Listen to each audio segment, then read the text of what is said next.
Thanks, James. Duke, you want a funny accent? Check me out. So yeah, my name is Ali, and I am the founder, or the co-founder of SheSays. Like James was saying, SheSays is an organization that kind of help women in the creative industries kind of around the world. And what I'm going to talk a little bit about today is kind of how that journey started, really quickly, I promise, with funny accent. And then, what we did next, and, and then what we're going to do in the future.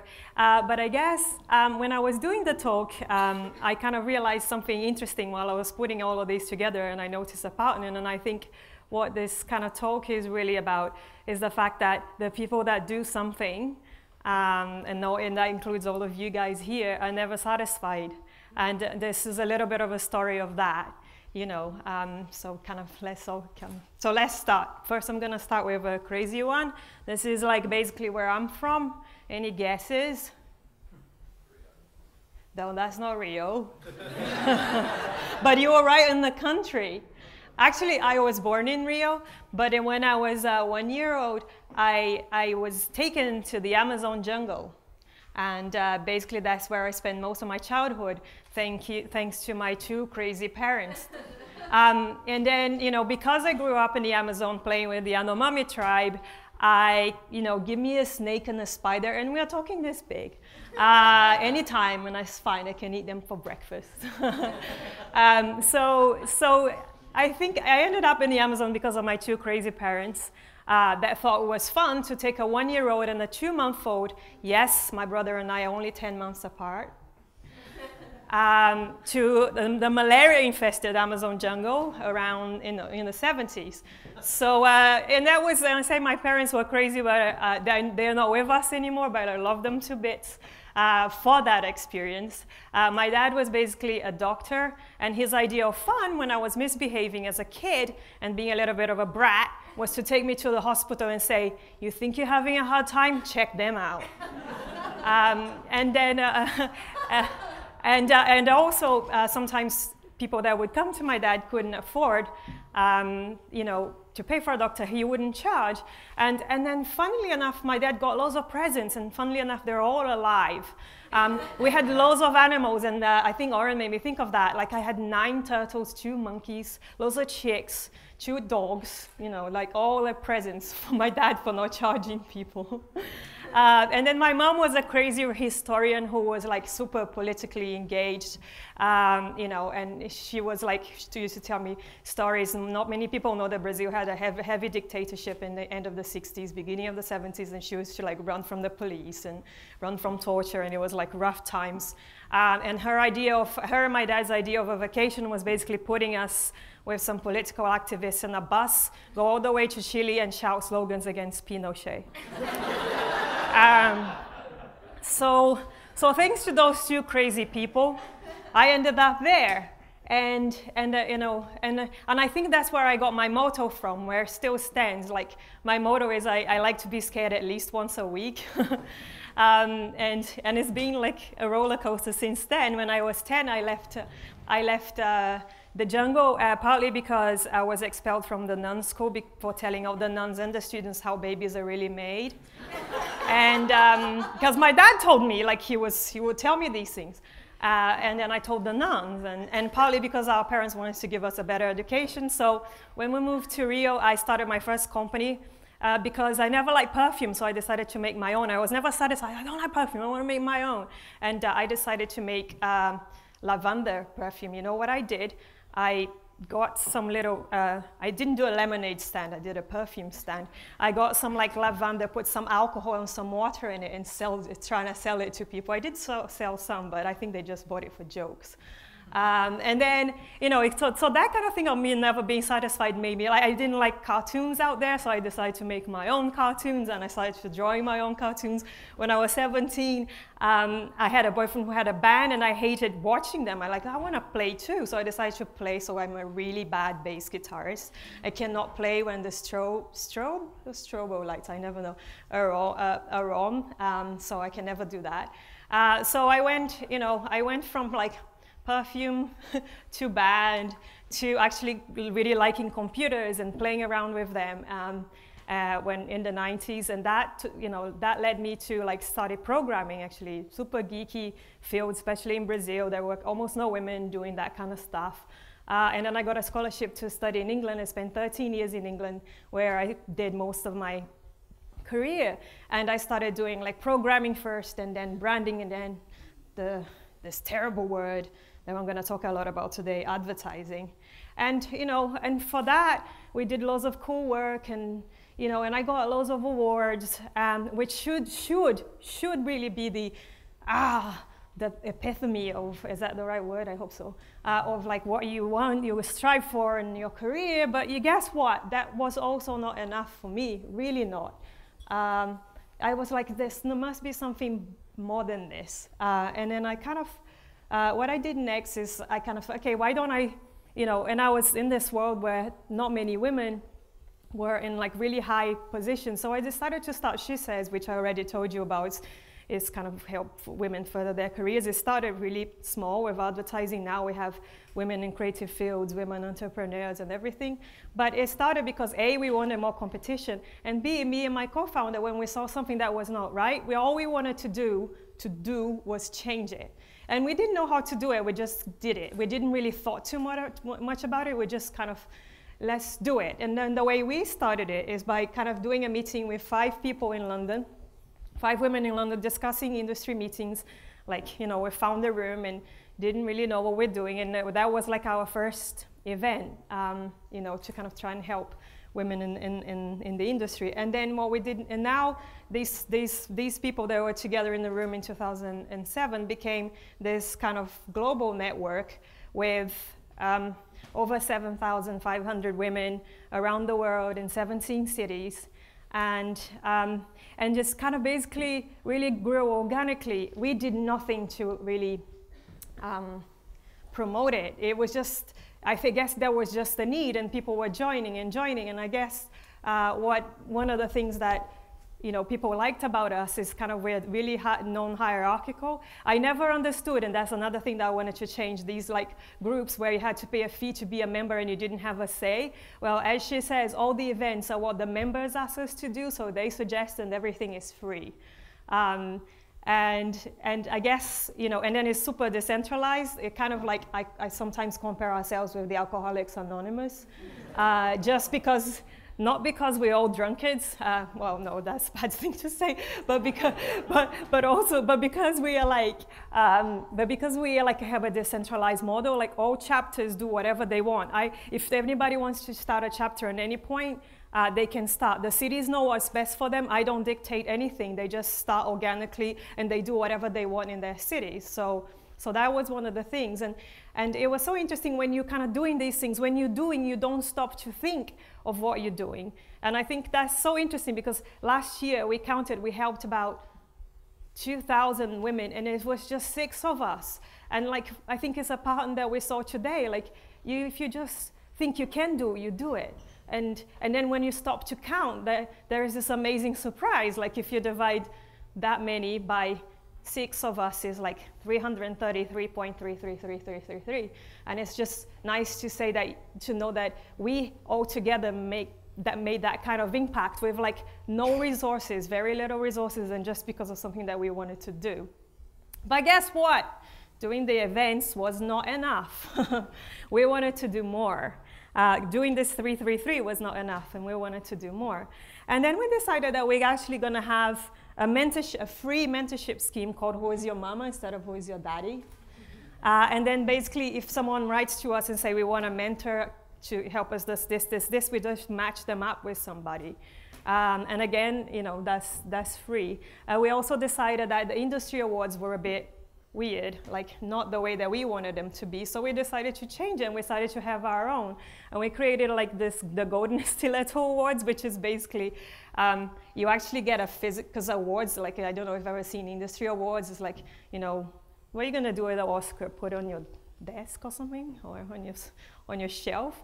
It's something that is like useful. So we decided that our awards are going to be some really nice pair of shoes that you can actually wear, like rather than like just put something up there and say, aren't I cool, you know? So so that's like, so we decided to do free mentorship, and also, but that wasn't enough, and also I guess the awards wasn't enough, and we're like, what can we do next? So we decided to start courses and teach people about different aspects of their careers, and that's for men and women. By the way, men in the audience, I don't hate you. Nobody in SheSays hates you. Well, it's just like it's just because it's not majority women, but we never stop men from coming. So another thing that we did is like courses to try and educate and train people in terms of like, you know, creative and advertising industries. But again, that was something that was not enough.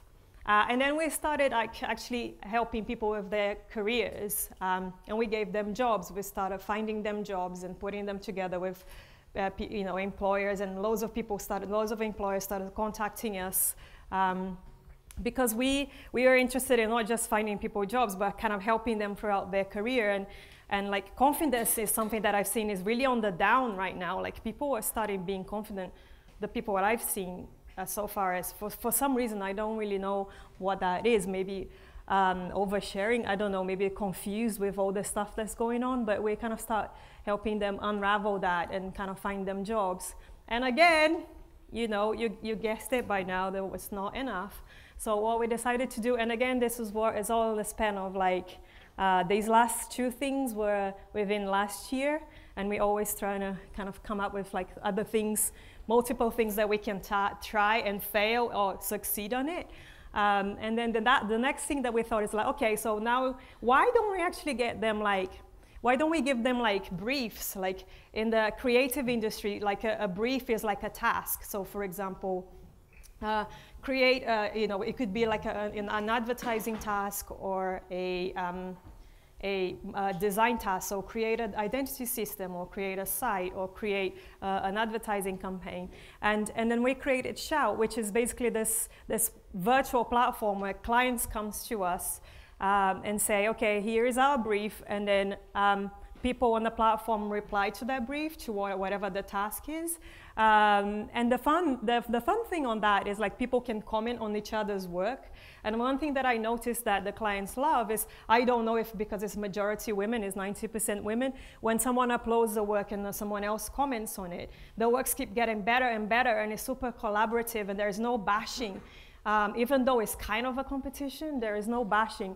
But what I really wanted to create is like one of the best places for women to work in the world, and men, because, you know, like, I think the way we work is still quite old. Like we go to desks 9 to 5 and it's boring, and all this technology is not really, you know, it should help us. And so what I decided, it wouldn't it be best if you're like, if you're a man or a woman, that, you know, that you could kind of either supplement your income by using this, or this will be your income generator, and you could pick when you work, with who you work, and whatever briefs you want.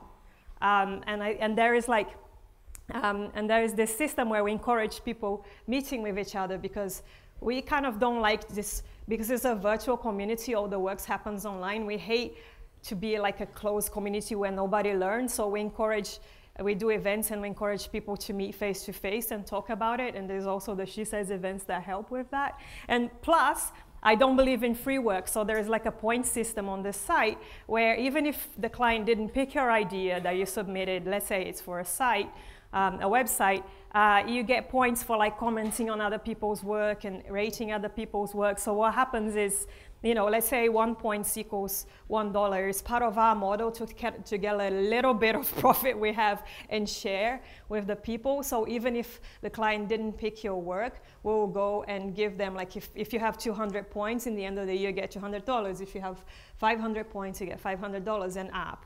So, so we kind of wanted everybody to kind of share a little bit of that, and not just the people that won. So that is Shout. And the fun thing that happened last year, since James mentioned we at the Do lectures, is we met this amazing woman called Ann Daniels. Ann Daniels was the first woman to actually walk the North Pole, and she spoke about her journey. It was amazing. I was like, oh my God, I feel so shit right now. What I do is like nothing compared to what you do. And if you guys think the teepees are cold, check this out. You know, like, and I was like, what can I do, you know, to help? It's like, she was like, I need a site for, you know, to try and get some sponsorship for the next expedition, but I don't have, you know, I can't financially do it. I was like, I'm gonna put it on Shout, and you don't have to give us any money. Just give us what you know. Like, let's come up with some cool things, experiences that you can give to people that no one can. And she came up with like some really fun stuff. Like she was gonna put a little flag with everybody's name, that, you know, on the winner's name on the North Pole. She was gonna get them like water from the North Pole and things like that. And a lot of people sent designs for her site, and we did her site after meeting here at Do, and it's up, so check it out. It's called ndaniels.com, and she's amazing. We still talk. She's from England, and we were like super chuffed that we will be able to help. There were other connections made here that people still keep in touch, and I think that's what's amazing about having all of us here. So yeah, I still chat to Anne, and I hope she gets enough money to do the expedition. They have to do it in January. Otherwise it won't happen. So and then by doing all these things, we got a lot of recognition. We got elected best, I think it was best, it wasn't best, can't remember. sorry, I'm gonna blame it on this. New media I think it was best, I can't remember the name, Organization for New Media in the UK. We got elected, we made it to the League of Extraordinary Women in Fast Company, which I totally think it was a mistake, because I don't think we deserve it. Like, you know, we're the founder of Kiva, come on, who am I? Who are us and Laura, and I don't know. So, but you know, but that recognition, I think, for me, there was still something wrong. Like, there still wasn't enough. And that's not because I'm being ungrateful. If my dad was here, he would take me to the hospital right now. I'm like super grateful. But one thing is that I realize is that in a way, I'm helping all these people, and we are doing it little bit by bit, in like a really organic way, and just doing it and not really thinking too much about it. But I'm kind of a little bit still going with the grain. I'm still on an industry that is actually, you know, the industry of advertising and the way we consume is kind of wrong and confused. And I think that's why I'm still not happy. So I'm thinking it's just because the industry that I'm helping the people with is not right. And we're helping another thing, which is consumption, which is the way we're doing right now. The way we're doing right now is not right. So I was just thinking those thoughts when in June, I met the most extraordinary woman. She's called Heidi Dangelmeyer. She is a scientist. And she developed a methodology that uses like young girls, like neuroscientists, physicists, to come up with truths in us that we can then apply to products. And that will make us consume in a better way, like be smarter and more informed on what we do. And like almost like, you know, and I was fascinated by that. If we could just actually think about these things and how we consume, and the extension of that is advertising coming from a much better place. Her methodology is pretty amazing. So we decided to work together, and this is pretty much what we are up to right now. You know, her experience and her science that's been tested for 4 years has had amazing results. I don't want to talk too much about it because it's just the beginning, and I want her to be here because she will do a better job than me. But it's, you know, this kind of way of like thinking the way we think about consumption, that will make a bigger impact than helping like something that is like status quo. Like, it's much more interesting if we could change the system rather than kind of keep trying to help people with it. So there's, because when we want to do something, we either go outside the system and do it, but I was thinking, why can't we maybe like go inside the beast or the devil? My grandmother loved me, but she hated two things about me. The fact that I do advertising, she's like, you make people buy what they don't want. And the second was, Oren made me think of that, is when I was 12, I put her only piece of jewelry ever in the world, which was a pearl necklace, in the chicken, and it ran away with it. We never found the chicken or the pearl necklace, and I was grounded for 2 days. Like, I could not leave the room. Terrible, terrible. But she loved me, and she was like, yeah, but you're doing the devil's work. But then I was like, yeah, I am doing the devil's work. Maybe there's a way of talking to the devil, because I understand the devil. So now if I team up with Heidi, we'll know how to change it. And the first thing that we did together is like a project called Female Mascots. I don't know if you guys ever noticed that in the school system in the US, most mascots are male, and they are like, aggressive, this, that, and then bears, and tigers, and things like that, snakes, yes. And then, it is not that is wrong, but what is the other side? What is feminine? Because, you know, the mascots represent winning and leadership. So what is the representation of female leadership? What are we telling young girls about female leadership? We're saying, is it always aggressive? Are we saying it's always like that? Or is there another way? I'm not saying the current way is wrong. I'm saying we need to show both sides. So we started this project to kind of redesign the mascots for the US school system that is going to be implemented by Varsity. And that was like the first project that we're doing together. So that's just like one example of, you know, I know it's not advertising, but we are now working with trying to do some work for like clients, which she's already done actually, and try and like change the system from its root, rather than kind of keep trying to be unhappy and going against it. But if we could go in, like I was saying, if we could go inside the devil, talk to it, and start changing it, change the way we think about advertising and consumption, I think that will be great. Because I guess what comes down to is, if I did that, if I managed to change that a little bit, maybe I would be a little bit happy, and I would feel that I've done a little bit, and that was a little bit enough. But I do think that thinking things like that, and thinking that, you know, never being satisfied and trying to figure out why that is, makes you do things. And I think that's just an amazing thing to have, is like, you know, people actually look down and say, oh, you're never satisfied. I actually think it's a good thing, because that's what makes us all do things. So that's me. Thank you.